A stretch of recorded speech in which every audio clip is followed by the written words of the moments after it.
ഉത്തർപ്രദേശിൽ ഏറ്റുമുട്ടലുകൾ അവസാനിക്കുന്നില്ല, അതായത് കുറ്റവാളികളെ പോലീസ് പിന്നാലെ എന്ന് വെടിവെച്ച് കൊല്ലുന്നു എന്നൊക്കെ കേൾക്കുന്നു. വാസ്തവമുണ്ടോ അതിന്? വാസ്തവമുണ്ട്. ഇന്നലെ മങ്കേഷ് യാദവ് എന്ന് പറഞ്ഞ ഒരാളെ വെടിവെച്ച് കൊന്നു. അതിൻ്റെ കഥ പറയാം. അതിന് മുമ്പ് ഞാൻ വേറൊരു കഥ പറയാം, ബുൾഡോസർ കഥ പറയാം. അതായത് അഖിലേഷ് യാദവ്, സമാജ്വാദി പാർട്ടിയുടെ ഇപ്പോഴത്തെ തലവൻ, മുൻ മുഖ്യമന്ത്രി, ഇന്ത്യ മുന്നണിയുടെ മെയിൻ പോരാളി, അദ്ദേഹം കഴിഞ്ഞ ദിവസം പറഞ്ഞു, അതായത് ഈ ബുൾഡോസറിൻ്റെ പരിപാടിയൊക്കെ ഇപ്പോൾ തീരും 2027 ആകുമ്പോഴത്തേക്കും. 2027 UP ഇലക്ഷൻ. 2027 ആകുമ്പോൾ എല്ലാ ബുൾഡോസറുകളും ഗോരഖ്പൂരിലേക്ക് ചെല്ലും. മനസ്സിലായോ? ഗോരഖ്പൂർ യോഗി ആദിത്യനാഥിൻ്റെ മണ്ഡലമാണ്. അവിടെയാണ് ഗോരഖ്നാഥൻ്റെ ക്ഷേത്രമുള്ളത്. അവിടുത്തെ മുഖ്യ പൂജാരിയാണ് യോഗി ആദിത്യനാഥ്. അദ്ദേഹം ഒരു ആത്മീയാചാര്യനും കൂടിയാണ്. അപ്പോൾ 2027 ബുൾഡോസറെല്ലാം അങ്ങോട്ട് പോകും, അവിടെ പോയി യോഗിയെ ഇടിച്ച് നിരത്തുമെന്നാണ് പറഞ്ഞത്. അപ്പോൾ യോഗി ഇത് കേട്ടു. യോഗി പറഞ്ഞു, ഈ ബുൾഡോസർക്ക് ഉപയോഗിക്കണമെങ്കിൽ ധൈര്യം വേണം, ബുദ്ധി വേണം, നിശ്ചയദാർഢ്യം വേണം. ഇതൊക്കെ ഉള്ളവർക്കേ ഈ ബുൾഡോസറൊക്കെ പറ്റും. എല്ലാ കൈക്കും ഒന്നും ഇത് ചേരില്ല. ചില ആളുകൾ അക്രമകാരികളെ കാണുമ്പോൾ എലിയെപ്പോലെ ചൂളുന്ന ആളുകളുണ്ട്.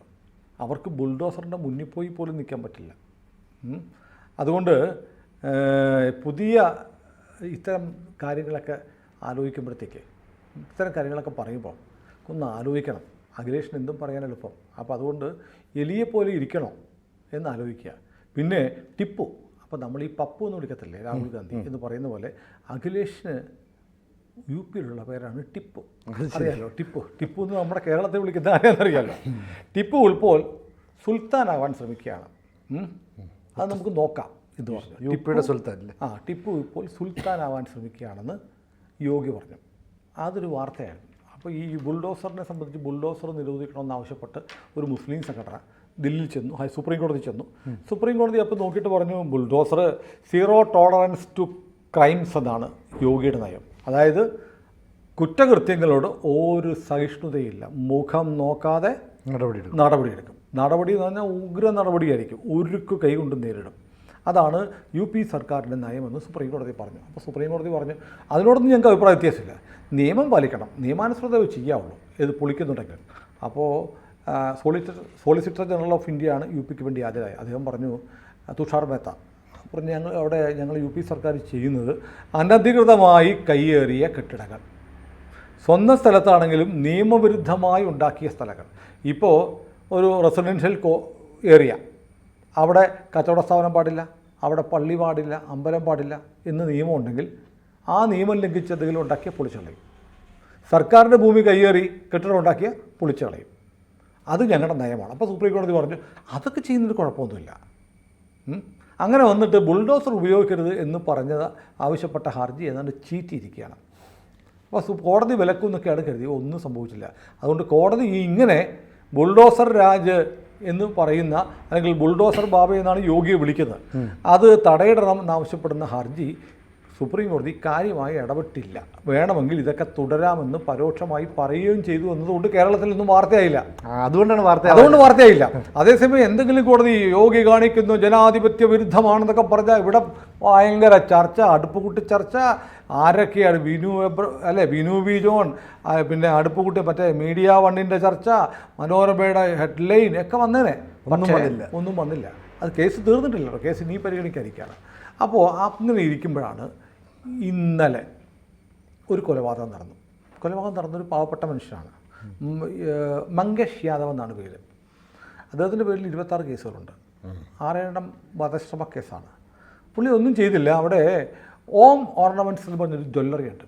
28-ാം തീയതി മൂപ്പര് ആ ജ്വല്ലറി കയറിയിട്ട് 1.5 കോടി രൂപയുടെ സ്വർണ്ണം എടുത്തുകൊണ്ടുപോയി. ജ്വല്ലറി 1.5 കോടി രൂപയുടെ സ്വർണ്ണം എടുത്തുള്ളൂ. പുള്ളി വളരെ മിടുക്കനായതുകൊണ്ട്, സമർത്ഥനായ ആളായതുകൊണ്ട് വളരെ മുമ്പേ തന്നെ UP സർക്കാർ ഇയാളെ ജീവനോടെയോ അല്ലാതെയോ പിടിച്ചു കൊടുത്താൽ 1 ലക്ഷം രൂപയുടെ ഇനാം പ്രഖ്യാപിച്ചിരുന്നു. അപ്പോൾ ആൾ സൽസ്വഭാവിയാണെന്ന് മനസ്സിലായത്. അതെ. അങ്ങനെയുള്ള ആൾ മോഷണം നടത്തി, അന്വേഷണം നടന്നു. അപ്പോൾ ഒരു പ്രത്യേക പ്രദേശത്ത് ഇയാളുണ്ടെന്ന് അറിഞ്ഞു. പോലീസ് അവിടെ വളഞ്ഞപ്പോൾ സാധാരണ ചെയ്തതുപോലെ എല്ലാവരും ചെയ്യുന്നത് എന്താ? കീഴടങ്ങും. അതെ. പക്ഷെ മങ്കേഷ് യാദവ് അങ്ങനെ യാദവല്ലേ. അപ്പോൾ അവിടെ കുറേ യാദവന്മാരുണ്ട്. അഖിലേഷ് യാദവിനെ പോലെയുള്ള ചില ഇവരിലെ SP ആണ് കേട്ടോ. സമാജ്വാദി പാർട്ടിയാണ്, അത് ഞാൻ പറയാം. അപ്പോൾ ഇദ്ദേഹം എന്ത് ചെയ്യുന്നറിയോ, തോക്കെടുത്ത് ഈ മങ്കേഷ് യാദവ് തോക്കെടുത്ത് UP പോലീസിനെ വെടിവെച്ചു. UP പോലീസ് എന്ത് ചെയ്തു? തിരിച്ചു വെടിവെച്ചു. ആൾ തട്ടിപ്പോയി. പിന്നെ എന്ത് ചെയ്യണം? യോഗി പറഞ്ഞിരിക്കുന്നത് കുറ്റവാളികൾക്ക് 2 ഓപ്ഷനുണ്ട്. ഒന്ന് വന്ന് കീഴടങ്ങിയാൽ ചപ്പാത്തി, ദാല്, ഇടയ്ക്ക് ചിക്കൻ, ആഴ്ച ഒരു ദിവസം മീൻ, മുട്ട, ഇത്രയും സാധനങ്ങൾ തരും. അതല്ല, കീഴടങ്ങത്തില്ല എന്ന് പറഞ്ഞ് ബലം പ്രയോഗിച്ച് പോലീസിനെ ആക്രമിക്കാൻ തീരുമാനിച്ചാൽ തലയ്ക്കകത്ത് ഉണ്ട കയറും. ഏത് വേണം? സിമ്പിളാണ് അല്ലേ? Simple option. വളരെ കൃത്യം. മുഖ്യമന്ത്രി പറഞ്ഞിട്ടുള്ളതാണ്. നിങ്ങൾക്ക് 2 ഓപ്ഷനുണ്ട്. ഒന്ന് കുറ്റവാളിയാണോ, കം സറണ്ടർ, ജയിലിൽ പോയി ആസ്വദിച്ചോ, നല്ല ഭക്ഷണമാണ്. അതല്ല, കീഴടങ്ങത്തില്ല, പോലീസിനോട് ഏറ്റുമുട്ടാം എന്നാണെങ്കിൽ വെടിയുണ്ട തലച്ചോറിനകത്ത് കയറും. ഇത് രഹസ്യമായ കാര്യമല്ല, പരസ്യമായി പറഞ്ഞിട്ടുണ്ട്. ഇത് മാത്രമല്ല, ഇവരുടെയൊക്കെ കണക്കനുസരിച്ച് യോഗി ആദിത്യനാഥ് മുഖ്യമന്ത്രിയായതിനു ശേഷം 2017 ശേഷം ഏറ്റുമുട്ടലിൽ 184 പേര് കൊല്ലപ്പെട്ടിട്ടുണ്ട്. 4942 പേർക്ക് പരിക്ക് പറ്റിയിട്ടുണ്ട്. എങ്ങനെയാണ് പരിക്ക് പറ്റിയത്? കേസിൽ പ്രതിയായി പോലീസ് എന്ന് ആവശ്യപ്പെട്ടപ്പോൾ കീഴടങ്ങാതെ പോലീസിനോട് ഗുസ്തി പിടിക്കാൻ നോക്കി. അപ്പോൾ പോലീസ് തിരിച്ചാക്രമിച്ചു. പോലീസ് പണി തിരിച്ചു കൊടുത്തു. അപ്പോൾ 4942, 5000 തയ്ക്കാൻ കുറച്ചുകൂടെ മതി. അപ്പോൾ ഈ പരിക്ക് പറ്റിയവർക്കൊക്കെ ചെറിയ പരിക്കൊക്കെ ഉള്ളു. ചിലപ്പോൾ 2 കാലും കൈ ഒടിഞ്ഞു പോയി കാണും, ചിലപ്പോൾ ഒരു കൈ നഷ്ടപ്പെട്ട് കാണും, ചിലപ്പോൾ 2-3 വെടിയുണ്ട ശരീരത്തിൽ കീഴിട്ടുണ്ടാവും. ഇങ്ങനെയൊക്കെ പരിക്ക് പറ്റിയിട്ടുണ്ട്. പത്രത്തിലേ ചെയ്യാൻ പറ്റുള്ളൂ. അത് ചെയ്യാവുന്ന പരമാവധി ചെയ്യുന്നുണ്ട്. കൊന്നിട്ടില്ല. ഏതായാലും വേറെ കാര്യമുണ്ട്, UP പഴയ പോലെ ഗുണ്ടാരാജൊന്നുമില്ല. അപ്പോൾ കുറച്ച് നാൾ മുമ്പ് UP ഒരു ഗുണ്ടാത്തലവനായിരുന്നു Anil Dujana. Special task force ഈ പറഞ്ഞ പോലെ വെടിവെച്ചു വന്നു. 60 ക്രിമിനൽ കേസിലെ പ്രതിയായിരുന്നു. 14 മർഡർ കേസായിരുന്നു, 12 ബലാത്സംഗ കേസായിരുന്നു. അപ്പോൾ ഇത് നോയിഡ, ഗസിയാബാദ്, ദില്ലി തുടങ്ങിയ സ്ഥലങ്ങളിലൊക്കെ ആയിരുന്നു പുള്ളി ഇങ്ങനെ വിലസിയിരുന്നത്. അപ്പോൾ പുള്ളിക്ക് കേസ് ജയിലിൽ പോയി കഴിഞ്ഞിട്ട് ജയിലിൽ നിന്ന് ജാമ്യം കിട്ടി ഇറങ്ങി കഴിഞ്ഞപ്പോൾ വിചാരണ നടക്കുന്നേ ഉള്ളൂ, ശിക്ഷിച്ചിട്ടല്ല. വിചാരണ തടവുകാരനായിരുന്നു, ജാമ്യം കിട്ടി ഇറങ്ങി. പുള്ളി ഇപ്പോൾ ജാമ്യത്തിലുള്ള പ്രതികളെ ഓരോരുത്തരുടെ വിട്ടു ചെന്നിട്ട് കോടതിയിൽ എനിക്കെങ്ങാനും പറഞ്ഞാൽ നിൻ്റെ കച്ചിക്കളയും എന്ന് പറഞ്ഞ് 4 അടിയും കൊടുക്കും. ഇങ്ങനെ ചെയ്തുകൊണ്ടിരിക്കുക. അതിലൊരു സാക്ഷിയുണ്ട്, പരാതി കൊടുത്തു, ഇയാൾ എന്നെ കൊല്ലൂ എന്ന് പറയുന്നു, ഭീഷണിപ്പെടുന്നു. അപ്പോൾ സ്പെഷ്യൽ ടാസ്ക് ഫോഴ്സ് എന്ത് ചെയ്തു? ജാമ്യ വ്യവസ്ഥ ലംഘിച്ചു. ജാമ്യം കൊടുക്കുമ്പോൾ പറയുമല്ലോ, തെളിവ് നശിപ്പിക്കാൻ പാടില്ല, സാക്ഷികളെ ഭീഷണിപ്പെടുത്താൻ പാടില്ല. ഈ വ്യവസ്ഥ ലംഘിച്ചപ്പോൾ STF അന്വേഷിക്കാൻ ചെന്നു. പുള്ളിയും ഇഷ്ടം പോലെ UP ലഭ്യമാണല്ലോ നാടൻ തോക്കെടുത്ത് പോലീസിനെ വെടിവെച്ചു. പോലീസ് തിരിച്ചു പിടിച്ചു, ആൾ തട്ടിപ്പോയി. ഇനിയിപ്പോൾ സമാജ്വാദി പാർട്ടി MP ആയിരുന്ന ആതിഫ് അഹമ്മദ് ഉണ്ടല്ലോ, വലിയ ഗുണ്ടായിരുന്നു. ആതിഫ് അഹമ്മദിൻ്റെ മകൻ ആസാദ് അഹമ്മദ് കഴിഞ്ഞ ഫെബ്രുവരിയിലാണ് മരിച്ചു പോയത്. ഈ പറഞ്ഞ പോലെ വെല്ലുവിളിച്ചു, പോലീസിനെ വെല്ലുവിളിച്ചു. ആദ്യമേ പുള്ളിയുടെ സഹോദരൻ, ഈ MP-യുടെ സഹോദരൻ കൊല്ലപ്പെട്ടു. അത് കഴിഞ്ഞ് ഇവനെ പിടിച്ചുകൊണ്ട് പോകുമ്പോഴത്തേക്ക് വേറെ ആളുകൾ വന്ന് വെടിവെച്ചു വന്നു പോലീസ് കസ്റ്റഡിയിൽ നിന്ന്. ഇങ്ങനെയൊക്കെ സംഭവിക്കുന്നുണ്ട്. യോഗിയുടെ പോലീസ് കൊല്ലുന്നുണ്ട്. എപ്പോഴാ? പോലീസിനെ ആക്രമിക്കുമ്പോഴാണ്. ഒന്നുമില്ലെങ്കിൽ ചിലപ്പോൾ ആൾ പറയും പ്രതിയെ കൊണ്ട് പോകുമ്പോൾ ജീപ്പ് പറഞ്ഞ് മരിച്ചു പോകും, ആക്സിഡൻറ്റ് പറ്റി എന്ത് ചെയ്യാൻ പറ്റും? ഇത് പരാതിയില്ലല്ലോ, നാട്ടുകാർക്ക് പരാതിയില്ലല്ലോ. അതെ, നാട്ടുകാർക്ക്. ഇപ്പം നമ്മുടെ ഇവിടെ നോക്കൂ, ഗോവിന്ദച്ചാമിയെ ജയിലിലിട്ടിരിക്കുക. ഗോവിന്ദച്ചാമിയുടെ അന്നത്തെ ഫോട്ടോ ഇന്നത്തെ ഫോട്ടോയും കാണണം. ഇന്നിപ്പോൾ കണ്ട നല്ല സുന്ദരനായിട്ട് സിനിമയിൽ അഭിനയിപ്പിക്കാൻ തോന്നും. നല്ല ഭക്ഷണം, മട്ടൺ വരെ കൊടുക്കണം കേട്ടോ. DK ബസു കേസിൽ ജയിൽ പരിഷ്കരണത്തെക്കുറിച്ച് ജസ്റ്റിസ് VR കൃഷ്ണയ്യർ വലിയ പ്രമാദമായ, വളരെ സുപ്രധാനമായ മനുഷ്യാവകാശം, കുറ്റവാളികളുടെ മനുഷ്യാവകാശത്തിന് വേണ്ടി നമ്മുടെ കേരളത്തിൽ നിന്നുള്ള പട്ടർസ്വാമി ഒരു വലിയ വിധി എഴുതിയായിരുന്നു. ആ വിധി ഇപ്പോൾ പാലിക്കപ്പെടുന്നുണ്ട്. അങ്ങനെ ജയിലിൽ നല്ല ഭക്ഷണമൊക്കെയാണ്. പക്ഷേ നമ്മുടെ സ്കൂളിലെ പിള്ളേർക്ക് കഞ്ഞിയും പയറും കൊടുക്കുന്നത്, കൃത്യസമയത്ത് കിട്ടുന്നില്ല. അപ്പോൾ ഈ നാടിൻ്റെ ഭാവി തലമുറയ്ക്ക് ഭക്ഷണമില്ല. എന്നാൽ ഭീകര കൊലയാളികൾ, ബലാത്സംഗക്കാർ, കൊള്ളക്കാർ, ഇവന്മാരൊക്കെ ജയിലിൽ സുഖിച്ച് സുഭിക്ഷമായി അകത്തോട്ട് പോകുന്ന പോലെയല്ല പുറത്തോട്ട് വരുന്നത്. നല്ല സുന്ദര കുട്ടപ്പന്മാരായിട്ട് ഇറങ്ങി വരുമ്പോൾ നിറയെ കാശും കിട്ടും. കാരണം ജയിലിൽ പണിയെടുത്തതിൻ്റെ പൈസയും കിട്ടും. അപ്പോൾ ഒരു ജോലിക്ക് പോകുന്ന പോലെയാണ് ജയിലിൽ പോകുന്നത്. സുഖഭക്ഷണം. ഇപ്പോൾ നമ്മുടെ ഈ ഹാരിസ് ബീരാനാണ് സുപ്രീം കോടതി കേസ് രാജ്യസഭയിൽ പ്രസംഗിച്ചു കഴിഞ്ഞു. അതായത് ജയിലിൽ കഴിയുന്ന ആളുകൾക്ക് വൈഫിങ്ങിനുള്ള അവസരം കൊടുക്കണം, ഭാര്യമാരുമായിട്ട് സഹവസിക്കാനുള്ള അവസരം വേണമെന്ന്. അത് രാജ്യസഭയിൽ പ്രസംഗിച്ച് മിക്കവാറും പോപ്പുലർ ഫണ്ടുകാർ കിടക്കുകയാണല്ലോ. അപ്പോൾ മിക്കവാറും ഒരു പെറ്റീഷൻ കൂടെ സുപ്രീം കോടതി കൊടുത്താൽ ചിലപ്പോൾ ആരെങ്കിലും അനുവദിച്ച് കൊടുക്കുമായിരിക്കും. അപ്പോൾ അങ്ങനെ വന്നാൽ ജയിൽ ജീവിതം എന്ന് പറയുന്ന സുഖവാസമായിട്ട് നടക്കുന്ന ഒരു നാട്ടിൽ അങ്ങനെ ഇപ്പോൾ വേണ്ട, പിള്ളേർ പട്ടിണി കിടക്കുന്നു. അപ്പോൾ നീ എന്തും സൂഹിക്കണ്ട, നീ കുറ്റം ചെയ്തിട്ടുണ്ടെങ്കിൽ നീ അങ്ങനെ രാജ്യത്തിൻ്റെ ചെലവിൽ സൂഹിക്കണ്ട എന്നൊരു മുഖ്യമന്ത്രി തീരുമാനിച്ചാൽ അതിന് ജനം കൈയടിക്കും. അതെ, ജനം കയ്യുന്ന എക്സ്ട്രാ ലീഗൽ ആക്ഷനൊക്കെ ആയിരിക്കാം, പക്ഷെ ജനത്തിന് ഇഷ്ടമാണെന്നേ. കാരണം യു പി പോലെ ഒരു കാലത്ത് യു പി എന്ന് പറഞ്ഞാൽ എന്തായിരുന്നു? പേടിയായിരുന്നു. എൻ്റെ ഒരു സുഹൃത്ത്, ഞാനൊരു സംഭവം പറയാം. കേരളത്തിലെ തുണി കച്ചവടക്കാരനാണ് അദ്ദേഹം. സൂറത്തിൽ പോയി തുണി എടുക്കുമായിരുന്നു. തുണി എടുക്കുമ്പോൾ പുള്ളി ഒരു 25-30-35 വർഷം മുമ്പ് കേരളത്തിലെ ഒരു സ്ഥലത്തെ പ്രമുഖനായ വസ്ത്രവ്യാപാരിയാണ്. അദ്ദേഹം പറയുകയാണ്, ഞാനൊരു 30 വർഷം 25 വർഷത്തിനപ്പുറം, അതായത് BJP സർക്കാർ വരുന്നതിന് മുമ്പ് സൂറത്താണല്ലോ മാഞ്ചസ്റ്റർ എന്ന് പറയുന്നത്, അതെ, ഇന്ത്യയിലെ. അവിടെ തുണി വ്യവസായത്തിലേക്ക് അവിടെ പോയാണ് മില്ലിൽ നിന്ന് തുണി എടുക്കുന്നത്. തുണി എടുക്കാൻ പോകുമ്പോഴത്തേക്ക് പുള്ളി അവിടെ ചെന്ന് പുള്ളിയുടെ കയ്യിൽ നല്ല പിണ്ടിയുടെ വലിപ്പമുള്ള മാല, നിറയെ മോതിരങ്ങളൊക്കെ ഉള്ള ഒരാളാണ്, നല്ല പ്രായമുള്ള ഒരാളാണ്. അദ്ദേഹം പണം ഉണ്ട്. ചെന്നിറങ്ങിയപ്പോഴേ മില്ലുകാരൻ പറഞ്ഞു, എൻ്റെ പൊന്ന് സാഹിബ്, നിങ്ങൾ മേലെ ഇങ്ങനെ വരരുത്, നിങ്ങൾ തരണ്ട, നിങ്ങൾ ചെക്ക് തന്നാൽ മതി, പണമായിട്ട് വരരുത്, ഈ മാലയും മോതിരം ഒന്നിട്ട് വരരുത്, ഇത് സൂറത്താണ്, വരരുത് എന്ന് പറഞ്ഞ് അവിടുത്തെ കച്ചവടക്കാർ പുള്ളിയോട് പറഞ്ഞു, നിങ്ങളിട്ട് വരരുത്. എന്നിട്ട് പുള്ളി പണം കൊണ്ടുപോകത്തില്ല, ചെക്ക് കൊടുക്കുകയാണ്. അങ്ങനെ ഉണ്ടായിരുന്ന പുള്ളി എന്നോട് സമീപകാലത്ത് കൊണ്ടുപോയി. അന്ന് മാത്രമല്ല, ഹോട്ടലിൽ നിന്ന്, താമസിക്കുന്ന ഹോട്ടലിൽ നിന്ന് 6 മണിക്ക് ശേഷം പുറത്തിറങ്ങരുത്.